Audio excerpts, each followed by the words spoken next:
como terminó de leer el hermano Ernesto, estamos entrando a realmente continuando el primer milagro de Jesús, que prediqué sobre eso la semana pasada. Ahora, en continuación en este capítulo, tú ves que el versículo 12 y 13 es una transición a lo que ocurrió después de esto. Y yo titulé el mensaje Un nuevo templo. Un nuevo templo. Y veremos por qué. Porque nosotros ya no nos reunimos como los judíos que anualmente iban a Jerusalén para celebrar la Pascua que terminaron de hacer hace poco. Y mucho de lo que ellos hacían hoy en día, esos tiempos todavía lo hacen hoy en día.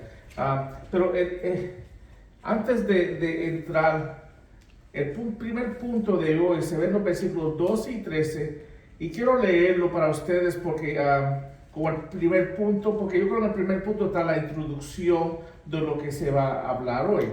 Y el primer punto es que Jesús salió de Canaán, después del milagro. Y dice los versículos 12 y 13, después de esto Jesús bajó a Capernaum con su madre y sus hermanos y sus discípulos. Pero no se quedaron allí muchos días. La Pascua de los judíos estaba cerca y Jesús subió a Jerusalén. Mucho del Evangelio de Juan está escrito alrededor de la fiesta de la Pascua en Jerusalén. Juan ascendió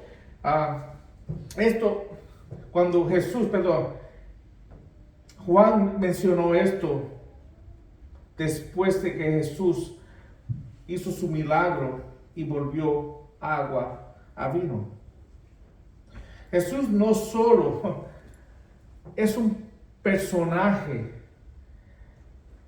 que nosotros aprendemos de la historia, es un personaje más importante que tenemos en el mundo.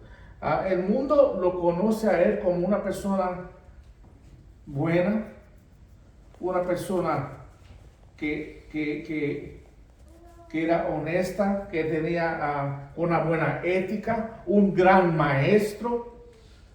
En la historia es reconocido como un hombre muy bueno. Algunos maybe lo conocen como profeta, pero no todo el mundo lo reconoce por quién él realmente es, el Hijo de Dios. Él es actualmente Dios. Jesús vino a la tierra para cumplir la Pascua. La misma Pascua que ellos celebraban todos los años, Él vino a cumplir.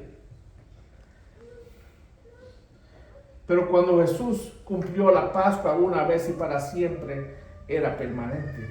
Ya la Pascua, otra vez, como ellos lo celebraban, ya no es necesario. Ya no hay necesidad de uno sacrificar animales por sus pecados. Jesucristo cumplió en la cruz. Él era la promesa de Dios, del Cordero sin mancha que quitará el pecado del mundo. Ese era Jesús. La Pascua es un tiempo importante para los judíos. En esos días de Jesús, todo varón adulto que vivía entre 15 millas tenía que ir a Jerusalén. Aunque muchos otros judíos alrededor o más lejos venían. Y cada judío que tenía más de 19 años tenía que traer una ofrenda para el templo durante ese tiempo. Y muchos judíos de lugares lejanos, recuerda que Jesús todos los años, no importa dónde estaba, venía a Jerusalén. Y en el Evangelio de Juan vamos a ver y leer de eso de las 3 veces que él fue a Jerusalén para celebrar la Pascua. Y es muy importante, él nunca paró la ley en sí no es mala. Él obedeció la ley perfectamente. Pero él cumplió la ley a la misma vez. Él cumplió toda la ley.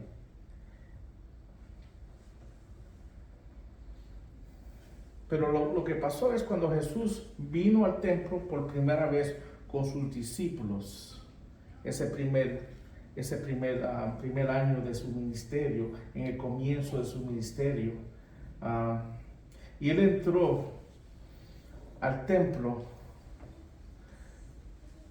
para traer su ofrenda. Lo que vio no fue adoración a Dios. Y tristemente, cuando Jesús entró al templo y no estaban adorando a Dios verdaderamente, trae mucha lástima. Y vamos a ver que lo que él descubrió en el templo. Pero hoy en día, cuando nosotros vamos a iglesias, ¿está la gente realmente adorando a Dios? Cuando tú vienes a la iglesia, ¿tú estás enfocado en Él? ¿Tú vienes para adorarlo a Él? ¿Tú estás aquí para darle gloria a Dios? ¿Tú estás aquí humillándote delante de Dios? Voy a hablar más de eso porque es algo importante, hermanos. ¿Por qué venimos a la iglesia? Ya no estamos más a la ley, pero vamos a ver que nosotros somos parte de un templo nuevo. Y ahora adoramos a Dios en espíritu. Y si Dios mora en nosotros, ¿con qué actitud yo vengo a la iglesia? ¿Con qué actitud? Otra vez somos un templo todos los días. Otra vez no tengo que ni venir una vez a la semana. Yo debo estar adorando a Dios todo el tiempo, en todo lo que hago. Pero mira el segundo punto, lo que descubrió el Señor en el mal del templo. Ustedes tienen sus boletines, no tenemos las palabras ahí, pero pueden ver sus boletines, ahí está el bosquejo, su descubrimiento del mal en el templo. Y miren lo que dice el versículo 20 y el versículo 14, dice: en el templo encontró a los que vendían bueyes, ovejas y palomas, y los que cambiaron dinero allí sentados. Ellos estaban vendiendo animales y cambiando dinero, otra vez cambiando dinero para poder ellos pagar sus impuestos porque venían de diferentes lugares y estaban haciendo negocio. Es malo, otra vez. Venimos de lejos, no tenemos los animales, vamos y compramos las palomas, las ovejas, cambiamos el dinero. ¿Hay un problema en eso? ¿En actualidad? No, pero no se debe hacer en el templo. Si el templo de Dios es para yo adorar a Dios, ¿qué debo estar yo haciendo en el templo de Dios? Adorando a Dios, no otra cosa, hermanos. Por vagancia. Estaban ellos haciendo lo que no debieran estar haciendo en el templo. Y nosotros, otra vez, aquí no vamos a comprar animales antes de venir al servicio, pero sí debemos venir a la iglesia con un corazón de adoración, ¿no? Y una persona tiene que entender el diseño del templo para entender qué estaba pasando en este evento. El templo se consistió de dos partes: el edificio del templo mismo y los 4 atrios o patios del templo. El edificio del templo era una estructura pequeña que se encontraba en el centro de la propiedad del templo. Se llamaba el lugar santo o el lugar santísimo. Solo el sumo sacerdote podía entrar en sus muros y solo podía entrar una vez al año en el día de la expiación. Ahora, después del templo había los que se los llama los atrios del templo, que eran 4 patios que rodeaban el edificio del templo. Cada uno de ellos, en las mentes de los judíos, descendía la importancia para ellos, aunque otra vez en la mente de Dios no. Pero en el primer atrio estaban los sacerdotes. Solo los sacerdotes se les permitía entrar en ese patio, en el primer patio afuera del templo. Dentro de ese patio se encontraba la furnitura de la adoración, se encontraba el altar de la ofrenda, la fuente del bronce y el candelero de los 7 brazos, y el altar de incienso y la mesa de panes. Ahora, en el segundo atrio, el atrio de los israelitas, este era el gran patio donde los fieles judíos que se reunían para servicios conjunto con los grandes días de fiestas, y era para los varones mayormente. También era donde los fieles entregaban sus sacrificios a los sacerdotes. Ahora, en el tercer atrio estaba el patio de mujeres. Las mujeres generalmente estaban limitadas a esta área, excepto para el culto conjunto con los hombres. Sin embargo, también podían entrar en el atrio de los israelitas cuando venían a hacer sacrificio, adorar con la asamblea junta en los días de las fiestas. Su acceso era limitado, pero ellos también tenían su propio lugar, atrio. Ese era el tercero. Primero estaban los sacerdotes, los varones, las mujeres, y por último estaba el atrio de los gentiles. Este patio cubría un vasto espacio y rodeaba todos los demás patios. Y era un patio de adoración para los gentiles. Ahora, ¿qué judíos, qué gentiles estaban? Los gentiles que se convertían a judaísmo eran los que adoraban en ese tiempo, en ese patio. Y tengo que apuntar algunas cosas para que ustedes puedan entender que ese patio es el más alejado del templo central, ¿verdad? El lugar santísimo que representaba la presencia misma de Dios. Y también tenía un alto muro que separaba el atrio de los gentiles de los otros atrios, impidiendo a cualquier gentil no poder acercarse más a la presencia de Dios. De hecho, que habían tablillas colgándose alrededor de la pared con amenazas de muerte a cualquier gentil que fuera más allá de su propio patio o centro de adoración. Ahora, cuando Jesús llega entrando al templo exterior, porque era parte del templo, y él entra el templo exterior, él no encontró a nadie adorando. Él encontró a la gente negociando, donde debían estar ellos adorando a Dios. Entiende, hermanos, lo que estaba pasando aquí. Eso lo causó a él, y vamos a ver en el próximo punto, ira. Y yo me pongo a pensar en nosotros, aplicándolo a nosotros hoy en día. ¿Cuántas veces entramos a la iglesia con un corazón no enfocado en adoración a Dios? Estamos pensando en el juego, estamos pensando en algo que queremos comprar, estamos pensando en nuestro esposo, esposa, alguna pelea que tuvimos en el carro, en el ride a la iglesia, porque a Satanás le gusta atacar a las familias cuando van a la iglesia. O estamos pensando en muchas otras cosas, hermanos. Estamos pensando en nuestros hijos o hijas otra vez. Podemos pensar en mil cosas, pero no estamos pensando en Él. No estamos meditando en Él. No estamos adorándolo a Él. Cuando estamos en el lugar, otra vez, donde Dios, en vez de estar adorando, donde debemos estar adorando a Dios, y no lo estamos haciendo, estamos mal, hermanos. Estamos pecando. Y tenemos que entender el derecho del Señor, que es el próximo punto, el derecho del Señor limpiar el templo.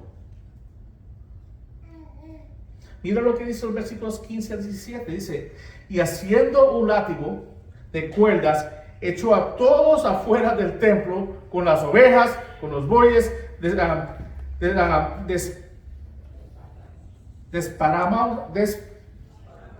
no me sale la palabra hoy, los monedos de los que cambiaban el dinero y por las mesas.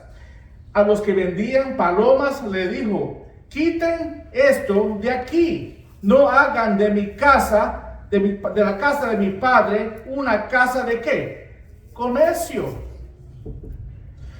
Sus discípulos se acordaron de que estaba escrito, el celo por tu casa me consumirá. Ahora, ¿qué es lo que estamos viendo aquí, hermanos? Vemos en este texto que Jesús está, ¿qué? Enojado.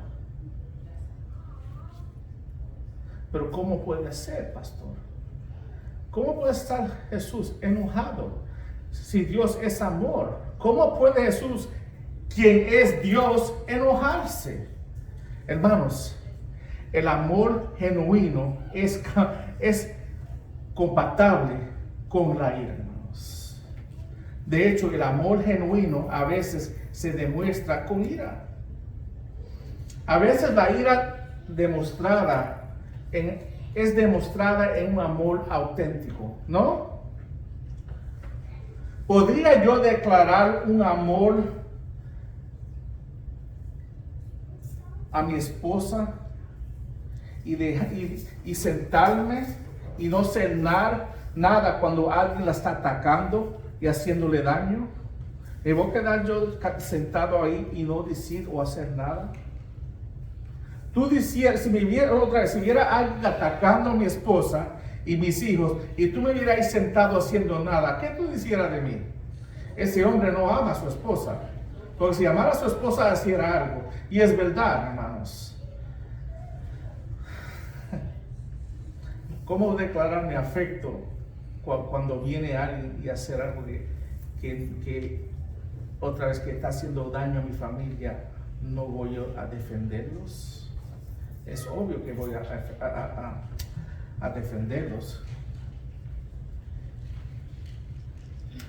El amor de Jesús por su Padre alimenta su ira por la corrupción del templo. Jesús no pierde control aquí, es lo importante.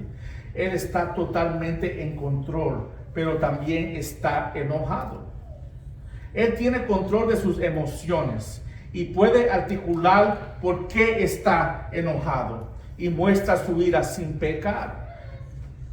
¿Es pecado estar enojado?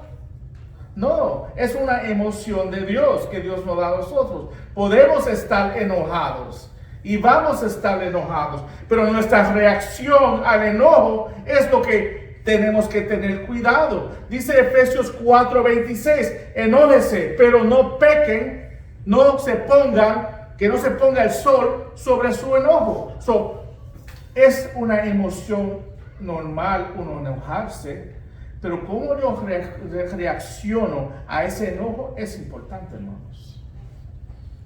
Yo nunca debo de reaccionar emocionalmente cuando estoy yo enojado. Queriendo decir que yo no debo de dejarme ser controlado por mis emociones y hacer algo que no debo de hacer. ¿Cuántas personas han hecho errores grandes cuando reaccionan por sus emociones? Y tenemos que saber que si yo voy a hablarle a alguien sobre algo que él me hizo a mí, mi primer deber es orarle al Señor que me dé las palabras y yo confrontar esa persona en una manera responsable, ¿no? Yo puedo estar enojado y lo que me hizo me puede doler, pero no debo de reaccionar emocionalmente, hermanos. ¿Por qué?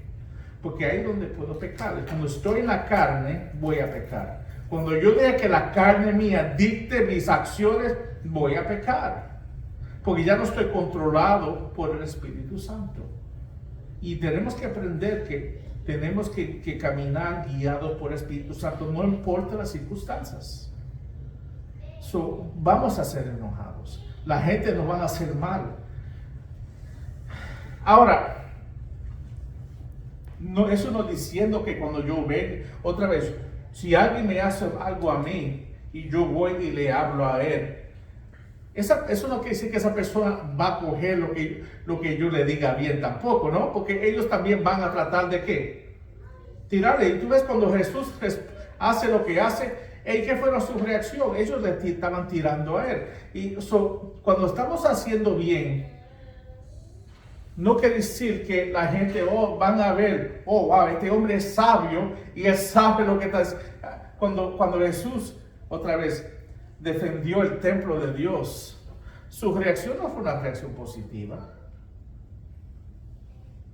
Ellos están cuestionando con qué autoridad tú lo haces.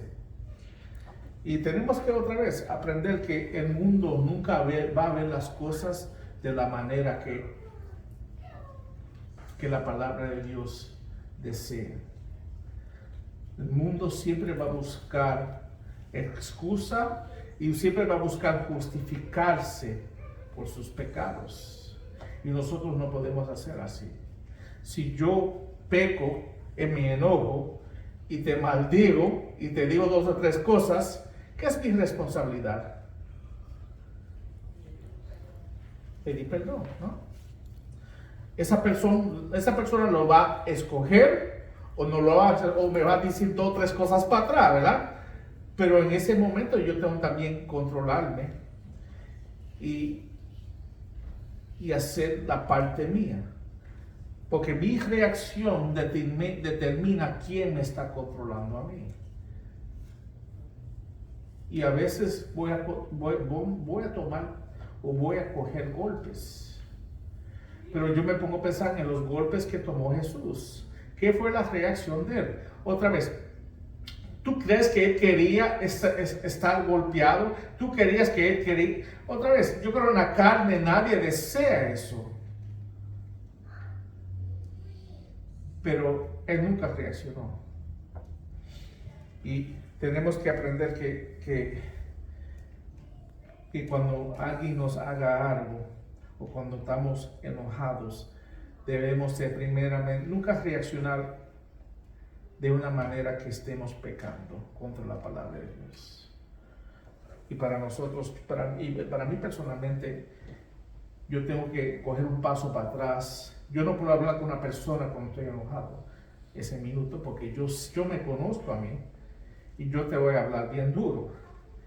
Y yo tengo que con el tiempo orar al Señor y después hablar con esa persona. Y lo que pasa a veces cuando yo cojo tiempo para orar al Señor, yo me doy cuenta que maybe yo tengo una falta o tengo culpa en lo que ocurrió. Y a veces cuando voy a hablar a esa persona, en vez de yo corregirlo, tengo que empezar la conversación pidiéndole perdón por la parte mía en la discusión, ¿no? Porque a veces nosotros en nuestras emociones, otra vez, siempre nosotros estamos creados de una manera que siempre estamos tratando de defendernos y justificar lo que hacemos nosotros, ¿no? No estamos así. Si yo te digo algo, aunque si es verdad o no, la primera reacción tuya es defenderte. Si yo te acuso de algo, otra vez, que tú hiciste, aunque lo hiciste, tu primera reacción es defenderte. Tenemos que tener eso en cuenta, hermanos.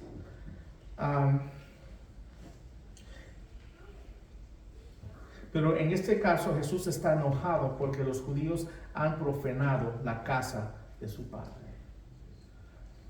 Cuando el primer templo fue dedicado a Dios, el constructor es el rey Salomón. Y él dijo en 1 de Reyes 8:13, dice: ciertamente yo te he edificado una casa majestuosa, un lugar para tu morada para siempre.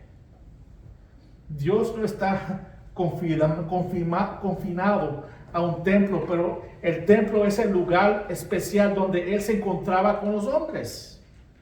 En el templo venían los hombres a adorarlo y a ofrecerle sacrificios. Este templo fue construido para mostrar que la gloria de Dios. Es la razón que estaba construido el templo. Pero en este caso del texto de hoy, los sonidos de la confesión y la adoración fueron reemplazados ¿con qué? Con sonidos de comercial y de animales, y del olor de animales, hermanos. Jesús lanzó una acusación porque ellos torcieron el propósito del templo. Okay, pero estamos haciendo bien. Y otra vez, la justificación, pues, tú puedes justificarlo, sí, pero estamos cambiando el dinero para hacerle fácil a las personas que vienen al templo para pagar sus ofrendas o tener los animales disponibles fácilmente para ellos sacrificarlos. Y siempre tratamos de justificar y hacer las cosas fácil, pero estamos haciéndolo en el tiempo o en el lugar de adoración.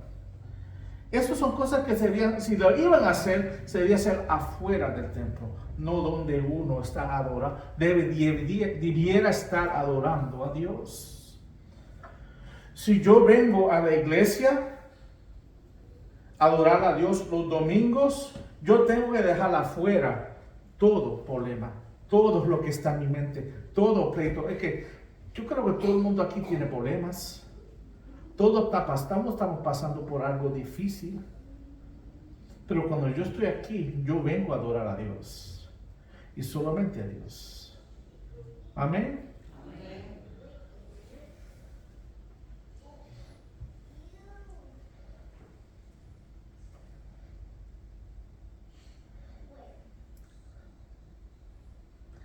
En el cuarto punto vemos que vemos el poder para elegir un nuevo templo. Que Jesucristo demostró un poder para erigir un nuevo templo. Leemos en el versículo 18 al 21, dice: entonces los judíos le dijeron: ya que haces estas cosas, ¿qué señal nos muestras? Otra vez, enseña que tú tienes la autoridad para hacer esto. Están diciendo eso. Pero Jesús les respondió: destruyen este templo y en 3 días lo levantaré. Entonces los judíos dijeron: en 46 años fue edificado este templo y tú lo levantarás en 3 días. Pero él hablaba del templo de su cuerpo. Él está hablando espiritualmente y ellos estaban entendiéndolo literalmente o físicamente. Sí, la autoridad de Jesús fue cuestionada por los judíos y los religiosos. ¿Qué? Ya que haces estas cosas, ¿qué señales nos muestra? Jesús afirmó que el templo era de su Padre, afirmando que Él era el Mesías.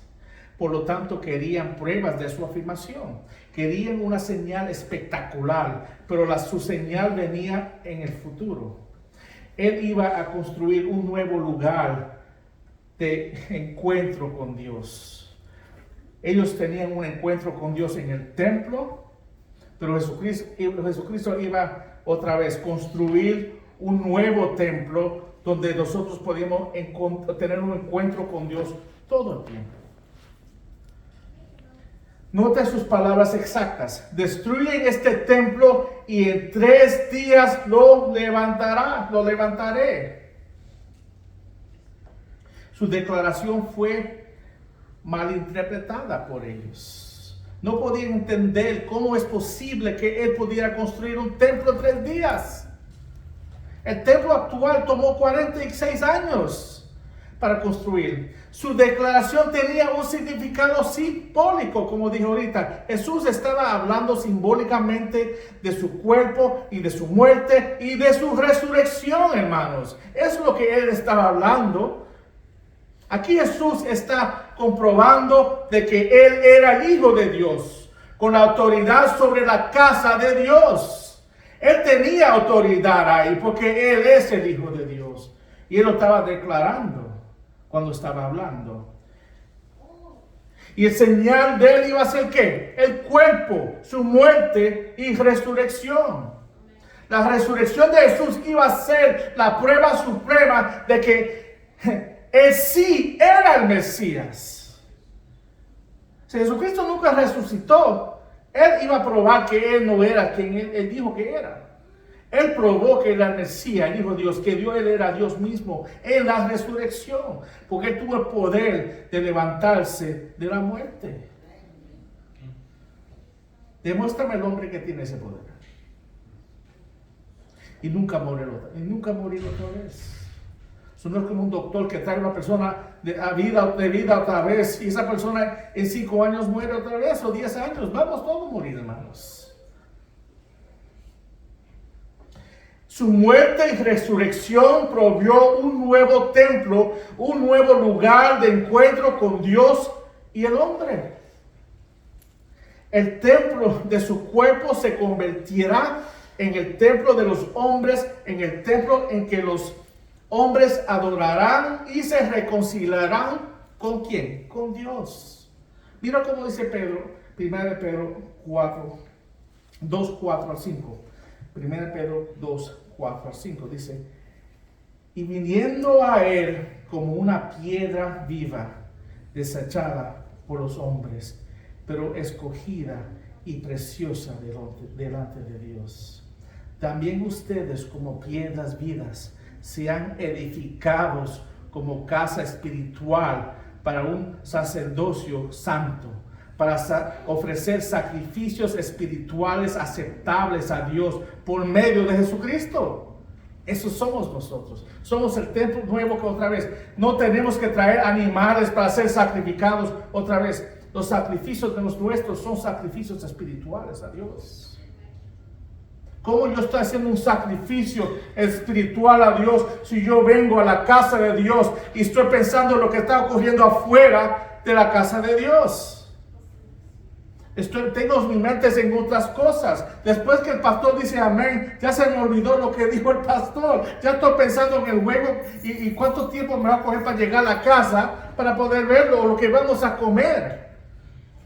Cuando terminamos de adorar a Dios en su casa, debe estar meditando en lo que Dios nos dijo en ese día. Porque lo que Dios nos trajo en ese día es para el crecimiento de este cuerpo que tenemos, hermanos. Este templo que moramos nosotros otra vez debe estar creciendo en Él. Él es la fundación de este templo, hermanos. Y estamos creciendo en Cristo diariamente. Y cuando yo vengo aquí, yo quiero darle toda la gloria, toda la honra y alabar su nombre. Para eso vengo a la iglesia. Pero tristemente no todos vienen así. No todos vienen con ese propósito. Muchos otros vienen como los religiosos que estaban en el templo en vez de adorando a Dios. Vendiendo vendiendo comercial, otra vez, algo que no se hace hoy en día, pero el punto que está haciendo es que no estaban adorando a Dios, estaban haciendo otra cosa, pero adorar a Dios cuando debieran estar haciendo ¿qué? Give me the word, please. Give me the word. Thank you. Se me riendo la voz. En el quinto punto, es cortito, pero vemos el objetivo cumplido. El objetivo de Cristo fue cumplido. Dice aquí, por eso, cuando resucitó de los muertos, sus discípulos se acordaron de que había dicho esto y creyeron en la escritura y la palabra que Jesús había hablado. Después de su muerte, hermanos, y antes de la resurrección, sus discípulos estaban aterrorizados, ellos estaban escondidos. Otra vez, cada uno de ellos, menos Juan, otra que escribió esta carta, se fue corriendo. Pedro, que estaba dispuesto a matar para él, otra vez lo negó 3 veces. Y tú ves que ellos estaban con terror cuando Jesús murió. Pero mira lo que dice en Juan 20:19, después de su resurrección. Dice, al tercer día de aquel día que lo crucificaron y lo mataron, el primer día de la semana, él estando cerradas las puertas del lugar donde los discípulos se encontraban por medio a los judíos, Jesús vino y se puso en medio de ellos y les dijo, paz a ustedes. Otra vez, ellos estaban escondidos con las puertas cerradas en temor que lo iban a venir a matar. Y él otra vez, él entró milagrosamente al lugar sin abrir la puerta en el medio de ellos y le dice, paz a ustedes. Desesperados, derrotados, entonces se le aparece Jesucristo otra vez. Todo cambió en un instante, ¿no? Todo cambió en un instante. Cuando ellos vieron a Jesucristo resucitado, todo cambió, hermanos. Sus vidas nunca iban a ser lo mismo. Cuando ellos vieron a Jesucristo resucitado, fueron hombres cambiados. Porque Él demostró que Él era el quien Él dijo que era. Y cumplió lo que Él dijo. Otra vez, tumbarán este templo y en 3 días yo lo resucitaré. Ellos recordaron sus palabras. Ellos vieron con sus ojos que Él hizo lo que Él dijo que iba a hacer. Y todas las promesas que Él hizo, que Él iba a cumplirlas. Y esos hombres otra vez, después de Hechos 2, tú ves que fueron hombres totalmente cambiados, dispuestos a morir por Él. Porque ellos sabían que Él verdaderamente era el que dijo que era. Él era el Mesías, Él era el Hijo de Dios. Él verdaderamente era Dios. Amén. Si tú reconoces eso, si tú sabes esa verdad, si eso es una verdad en ti, ¿cómo tú no vas a adorarlo a Él, hermanos? Y es la pregunta, ¿cómo yo no voy a adorarlo a Él? Lo voy a adorar por lo que Él hizo por mí, otra vez, por salvarme y por darme la vida que tengo hoy en día. Le debo adorar todos los días. Ahora, en el último punto vemos que Jesús conoce a todos los hombres, no solamente los buenos, pero los malos. Otra vez, hay muchos hombres que dicen, yo creo en Cristo. Yo creo que más del 90% de los americanos dicen que son cristianos. ¿Tú crees que el 90% de las personas en Estados Unidos son cristianas? ¿Por qué? ¿Por qué? Porque sus acciones no demuestran un seguidor de Cristo. Es la única razón. Porque nosotros somos conocidos como cristianos por la manera que nosotros caminamos. Si caminamos con Él. Si yo no estoy caminando con Él, ¿con quién estoy caminando? ¿O por dónde voy? El creyente camina para Él y con Él. Mira lo que dice el versículo 23 y 25. Dice, cuando Jesús estaba en Jerusalén durante la fiesta de la Pascua, muchos creyeron en su nombre al ver que las señales que hacían. Ellos creyeron en Él por las señales. Entonces, mira ese milagro que hizo Él. Wow, yo creo en Él porque Él hizo el milagro. Pero no creemos en Él porque Él verdaderamente es el Hijo de Dios. O Él verdaderamente es el Mesías prometido. ¿Entienden, hermanos, lo que está diciendo aquí? Pero Jesús, en cambio, no se confiaba en ellos porque los conocía a todos. La cosa con Jesús es que conoce el corazón de todo hombre. Tú me puedes decir que yo soy cristiano. Hay muchos cristianos que dicen que son cristianos y yo veo su caminar, es medio, yo no sé, pero yo nunca puedo declarar, ese hombre es cristiano. Yo conozco cristianos que otra vez cuando se hablan de otros cristianos, ese hombre no es cristiano. Y yo digo, pero ¿cómo tú sabes? ¿Tú conoces el corazón de Él? Yo no. Entonces, yo no cojo la posición de Dios. Yo solamente sé que yo tengo la responsabilidad de predicarle el evangelio. Y sigue predicando. Y si una persona que anda caminando con él, le predico el evangelio. Arrepiéntete. Si tú crees que conoces al Señor, amén, pero arrepiéntete. Y si no lo conoces, arrepiéntete y establezca esa relación con Dios. El trabajo mío no es condenar. El trabajo mío es evangelizar. Dios se encarga del resto. El que es salvo y no salvo, Dios se encarga de eso. Pero Jesús, siendo Dios, Él conoce el corazón de cada hombre. Y cada persona que declara ser hijo de Dios, Él sabe si es real o no real. Y dice, pero Jesús, en cambio, no se confiaba en ellos porque los conocía a todos.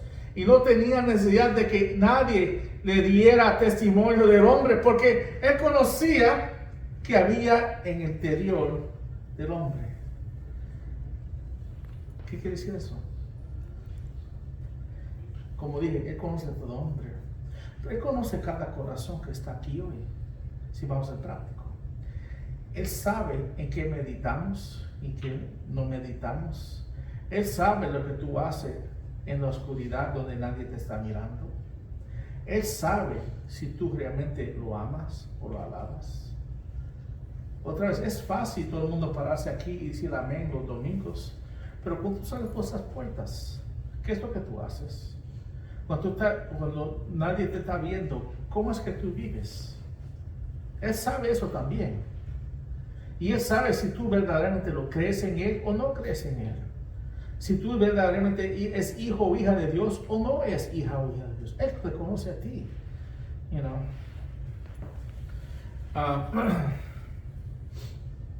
John MacArthur dice sobre estos textos, dice, creyeron en el versículo 23 y confiaba en el versículo 24. Esas dos palabras, creyeron y confiaban en el versículo 24, vienen del mismo verbo griego. Aunque creían en Jesús, Jesús no creía en ellos. Él no tenía fe en la fe de ellos. Jesús consideraba que toda creencia en Él era superficial si no tenía como sus elementos más esenciales la conciencia y la necesidad de perdón. Otra vez hablando del arrepentimiento y la convicción de que solo Él es el mediador de ese perdón. Sin arrepentimiento, hermanos, no hay perdón y no hay salvación. Una persona que no puede venir delante de Él y someterse delante de Él, humillarse delante de Él y aceptarlo a Él como Señor y Salvador de su vida. Otra vez, diciendo que yo no soy el Señor de mi vida ya, ahora tú eres el Señor. Y humillarse delante de Él y reconocer eso. Otra vez, arrepentimiento quiere decir que un cambio de mente 180 grados, quiere decir que yo caminaba así de la manera mía y ahora yo camino donde Él me lleva. Si no hay cambio, no hay vida, no hay vida. Porque solamente lo que anda con Él tiene vida y Él conoce quiénes son de Él y cuáles no son de Él. Amén. Ahora, ¿cómo podemos aplicar esto en nuestras vidas? Y yo puse unas notas aquí que quiero darles a ustedes en esta tarde. Dice, y quiero que ustedes sepan que en el texto de hoy se lista una verdad práctica para todos creyentes. El templo de Dios es un terreno sagrado, un lugar de reunión dedicado entre el Señor y su pueblo. En el Antiguo Testamento, el Señor usó una estructura física para ese propósito. Primero, el tabernáculo, que los hebreos llamaban la tienda de reunión, y luego un edificio permanente en Jerusalén. El Señor fue específico acerca de reservar todo en el templo para el propósito de la adoración. Una vez que Jesús cumplió su obra de expiación por los pecados del mundo, el lugar de reunión cambió. Pero las normas siguen siendo las mismas, hermanos. Los creyentes son ahora templos, como dice la palabra de Dios en Primera de Corintios 6, 19 a 20. Si quieren abrir sus Biblias ahí. Primera Corintios 6, 19 a 20.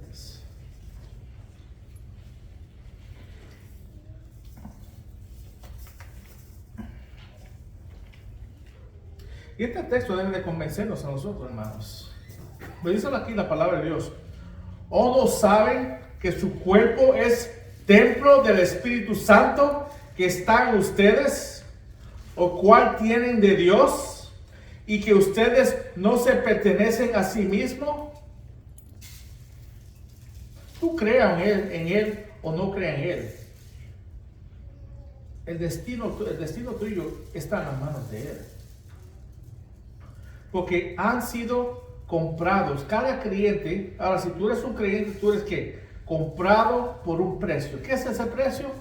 La sangre de Jesucristo. Por tanto, otra vez, si tú eres hijo de Dios y tú eres comprado por la sangre de Jesucristo, por tanto, glorifiquen a Dios con su cuerpo y en su espíritu, los cuales son de Dios. Yo soy propiedad de Dios. Y mi deber es darle gloria a Él y adorarlo a Él todos los días de mi vida.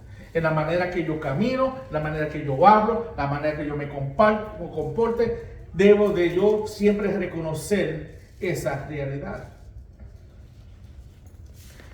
¿Qué crees? ¿Qué crees que el Señor quería sacar de ese templo, hermanos? La impureza, ¿no? El Señor quería sacar todo el pecado, toda la impureza que estaba en el templo de Dios. Y si nosotros somos el templo de Dios, ¿qué es nuestra responsabilidad? De sacar toda la suciedad, toda la impureza de nuestros cuerpos. Pero en el poder de Él, porque en el poder de nosotros no podemos, hermanos. En el poder de Él. Amén. Oremos. Padre Santo, Señor, gracias por tu palabra, gracias por este tiempo que nos has dado, Señor. Y yo oro, Señor, que tú nos guíes, Señor, a reconocer que somos templo tuyo, Señor, que somos hijos llamados por ti y tenemos el deber de alabarte todos los días de nuestra vida, Señor. También oro a las personas que no te conozcan o no reconocen o no viven esa verdad, que tú en este momento otra vez los lleve a conocerte, Señor. Que ellos otra vez se arrepienten y pongan su fe en ti, Señor. Que este sea el día de salvación. Oramos por tu nombre, Cristo. Amén. Amén, hermanos. Dios los bendiga.